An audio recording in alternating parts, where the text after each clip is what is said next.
Today, we are talking to Simas, an entrepreneur from Lithuania who not only builds his own brand on Amazon, but he also buys underperforming brands and turns them around. He recently acquired a failing brand, fixed it within a few months, and is now on his way to hit 10 million in sales this year. In this conversation, you'll learn how he identifies underperforming brands with high potential and why building the right systems and hiring are the keys to scaling fast. This conversation is packed with insights you don't want to miss, so let's dive in. So, you are currently running three businesses, and this year you will likely hit 8 figures. Can you tell us a bit more about these three businesses, what they are, and how it all works?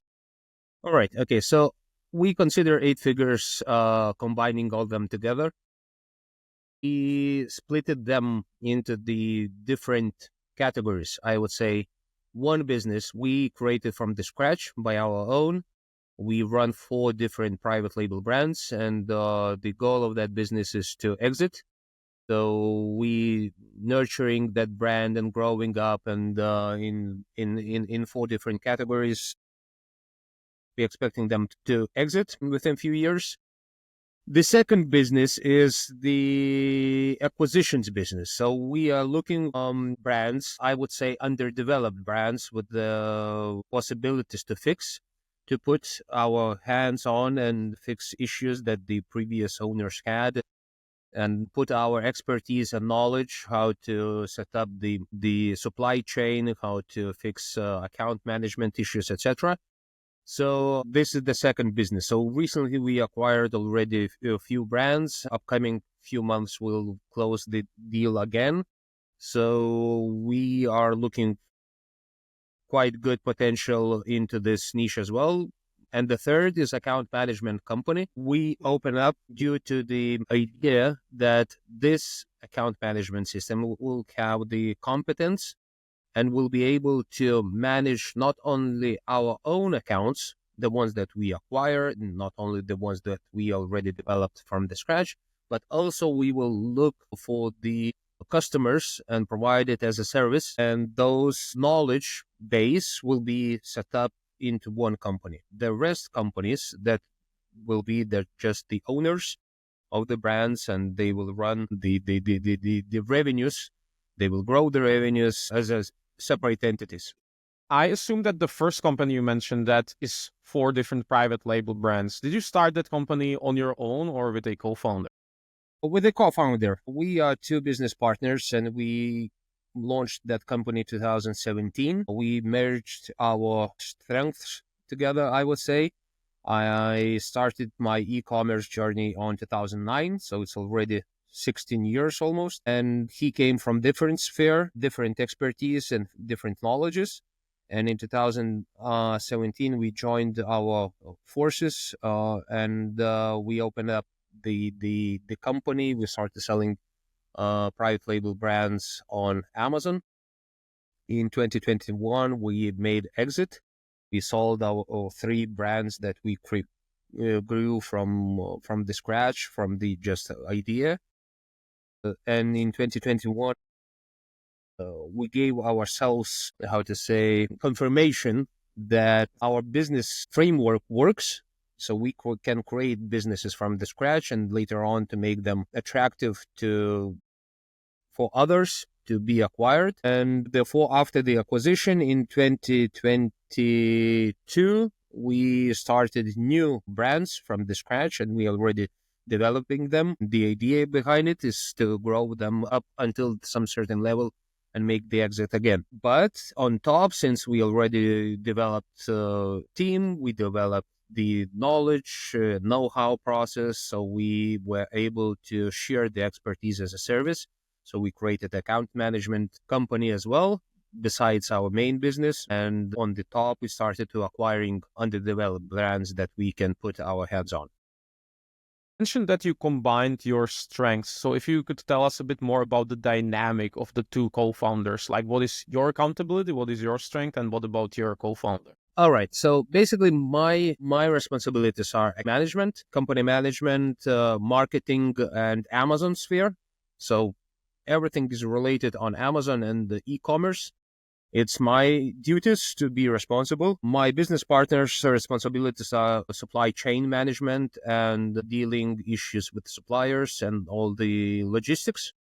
So he tells me when the goods will arrive to Amazon storage, to Amazon warehouses, and I am responsible to sell those products. So we both need each other. He needs the goods to be sold. I need goods to be delivered. And I assume it's just not the two of you. So if you can tell us a bit more about your current team that is managing basically these three businesses. Well, totally we have right now around 10.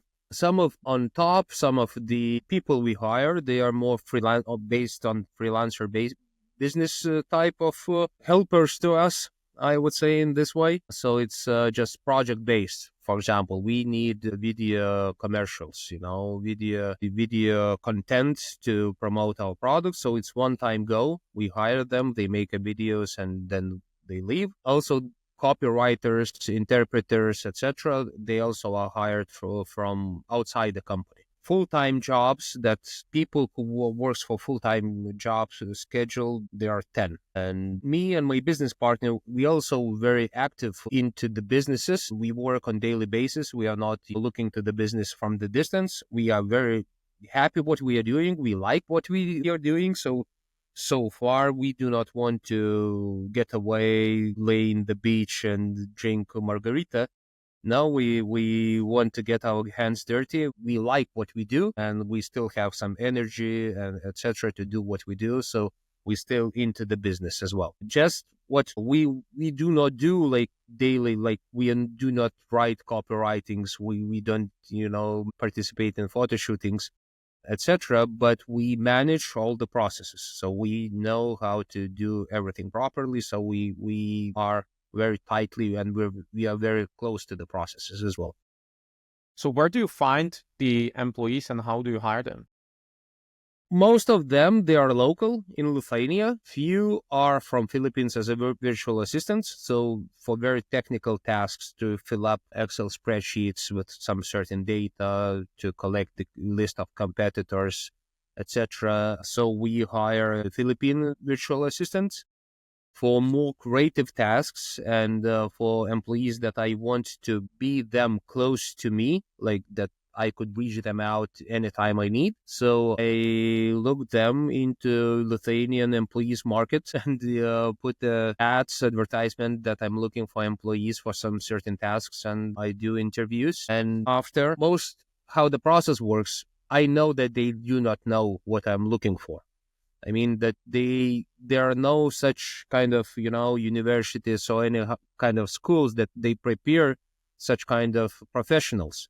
I understand that. So once I put the advertisement and I'm looking for the employee, I'm looking for some certain skills that I could use them to teach them according to my needs.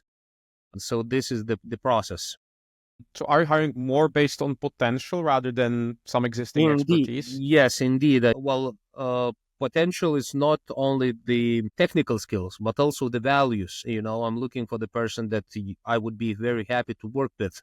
Nice person, very communicative, etc. So it's like I do not like firing people or hiring a lot. So once I agree, so I show some kind of commitment to that person as well, and I expect that person would show some kind of loyalty to the company, and we are committed to each other for long-term relationship in terms of working together. I put a lot of effort to teach, to share my knowledge, to share my know-how, so that in some certain period of time that person would be able to work on his own and take responsibilities, would be able to make decisions on its own, because we already have some SOPs, expertise, etc. So it's been shared, taught, and if the person has the capabilities to learn stuff, has capabilities to put step extra mile. So these kind of employees are very suitable to our company. How long do you usually spend training new employees? Is it a month or does it take longer? Usually, well, I have good experiences and bad experiences. And good experiences are like after 2-3 months, I already see that the person will be capable to continue growing, has motivation, has ambition to learn, to move forward. And, you see in the person's eyes when you talk to them, and they are always hungry to new things and reach better heights, higher heights. But sometimes, even after 3 or 4 months of the process, you see that that's it. I give up. So sometimes, even though from the process selecting the good employee, also even after 4 months spending time teaching, etc., you see that I chose not the right person, and then we have to split up.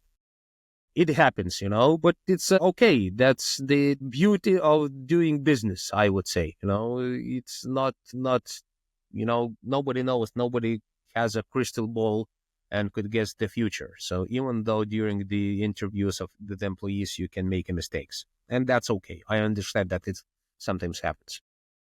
Curious, how do you decide which tasks you want to delegate and hire someone, and which tasks to keep handling personally? Right now, tasks I always delegate. I manage them, but I do not do a lot of things by myself. So when I see that like, how to explain? Okay, I do not like hire employees in advance. I mean that there's no tasks yet. So I would hire the person first, and then I will give the tasks for them. Like, I do not have expectation that the employees will build the business for me. I do not really believe in this process. So I believe that it's, first of all, there has to be a need of employee, new tasks, new workload appears, etc. And then once it becomes too difficult to handle, then you looking for the employee to take over that workload and take care of it, not vice versa. It's like, okay, I would like to go to, let's say, expand my marketplaces to United States, but I do not have employees that will, because the rest of employees already occupied, etc. So I'm not doing in this way. First of all, I'm going to United States. I face what issues I get there, what kind of workload appears, and once I see the initial results, then I hire the employees to take over. I see a lot of sellers struggling to let go and trust their team, especially if they are hiring for the first time. So, what is your opinion on that, and how do you approach this? Because, as you said, you currently don't do that many tasks, you mostly delegate. So, how did you learn to let go and trust your team? Without delegation, there's no chance to grow. It's just a mindset that the entrepreneurs should know. Without delegation, it's impossible. Without trust, it's impossible. And entrepreneurs should know that employees makes mistakes. It's entrepreneurs makes mistakes. So people are not robots. So everyone makes mistakes, and that's the process. Everyone makes mistakes. So if you're making mistake, then you should know that your employee probably will make mistakes as well. But that's the process. You hire employee, you teach them how to work, you share your knowledge, you guide them through step by step all the processes. And if you pick the right person, that the person is able to take responsibility for their actions, then it's okay. Then if the mistake is done, then the person feels guilty, feels the guilt feeling, and next time the lesson is learned, and he will not usually repeat the same mistake. And that's how we handling it. And once the employee learns the process, and you see that the employee works very smoothly, no mistakes anymore, etc., and takes more responsibilities, shows initiative, etc., then you can share the more tasks, more harder, more responsibilities for that person, because you see that the employee is growing. Employee is willing to grow, so it's not that hard. Then when an employee comes, come on, Simas, for example, I'm already doing this for half of a year. Yeah, I already know it. So easy. Maybe half a year ago, I did that in 3 days. Now I'm doing that in a half of a day. So I have a spare time because I'm already expert in that process. Could you give me more responsibilities? So that's the idea I'm looking from the employees, that this kind of expectation I have from seeing to employees' eyes, so that they would be willing to take more responsibilities. And once you see it, it's very easy to delegate. I'd like to go back to the way you structured your businesses, because a lot of sellers have approach that they build a brand and they focus on the one brand. But to me, it seems that you are building the business more like a brand building machine, right? To launch brands, acquire brands, and then also manage the accounts. So if you can tell us a bit more how you got to this place where you basically shifted from I'm going to build my brand to I'm going to build a brand building machine. Idea was that Amazon is very cash flow intense business. Once you understand that, even though the business is growing, usually you do not bring a lot of cash back to your home. You're always putting money back into the business, and it's rolling on, and it's growing, revenues are better and better, etc. But at the end, you are not bringing anything back to your home. Like Amazon takes its own commission fees, etc. Everyone who's working, suppliers are earning their money, etc. But at the end, everyone is happy except the seller that manages the business. Only one way to earn decent money is to make exit. And once we understood that, we said, okay, let's make our product a brand as our product, not the final item that we are selling on Amazon. Our final product is the brand that we want to sell to create the cash flow that the brand generates, etc. To fix all the branding issues, legal registrations, maybe some for some certain products, design patents or utility patents, whatever, that the product would be protected, the brand would be protected, that the brand would be discoverable, etc., etc. So that's our product, not the item we are selling on Amazon. So once we understood that, we set up the system, we put the knowledge into the processes, and now it's quite easy. We have the lawyers, we have all idea that designers, etc. So once we have, okay, we want to go to that niche, we have to create a brand, and the process is very simple because we already did it, and we did it not once, we did it 5 times. So it's much easier for us, to okay. Now we have a brand, we have a logo, etc. We have chosen the niche. Now we have to start a registration process. We go to the lawyer, we provide the documents, and the lawyer does the job, gives an invoice for us, we pay for their service, and that's it. So it's not that hard. At the beginning, for sure. In Lithuania, we have one proverb when we say, you should eat the elephant. You shouldn't eat the elephant at once. You should eat the elephant just biting the bites. And at the end, you will eat the whole elephant. And if you try to eat elephant at once, you will choke probably, and it wouldn't be possible. So if you are starting the business, for the ones that you are starting or just recently started, I would say that start slow, don't start running right like very fast, or instead you already have a lot of cash and you can invest, and without the knowledge, you can afford to lose some cash just during the learning process. If it's not the case, then you should go slowly, and launch your first product, launch the brand, to see how the mechanics are working. And once you are used to the process, you're used to how the registrations are done, then once you learn how to delegate tasks, once you learn how to hire employees, etc., then you can start running faster. The beginning should be, measure your risks, know your numbers, know how much you can invest, etc. That would be the advice.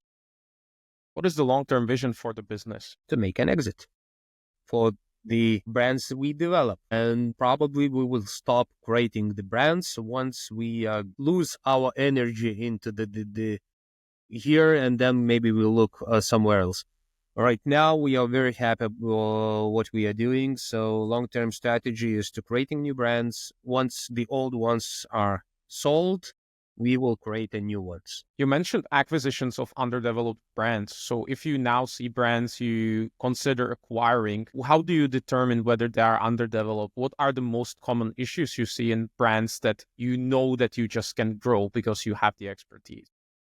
All right. Okay. So first of all, not every seller selling in all the Amazon marketplaces. Probably it's the easiest way how to scale the business. A lot of Amazon sellers in United States just sells in United States. For some Amazon sellers in United States, Europe looks like so distant, even further than the Mars. Mars is closer than Europe. So acquiring such business, it's very easy to scale. Just translate listings in different languages, etc., and start selling in Europe, or vice versa. If you're selling products in Europe, you can transfer it to USA. So it's quite easy. So that's one thing what I would consider underdeveloped brand. Secondly, we see the brand as an umbrella that covers a lot of different products under it. And if we see that the product has if the brand has only 2-3 products, so we checking up if the niche could be expanded, not only horizontally expansion, like in terms of geography in different countries, but also expanding the brand vertically, putting more products under it.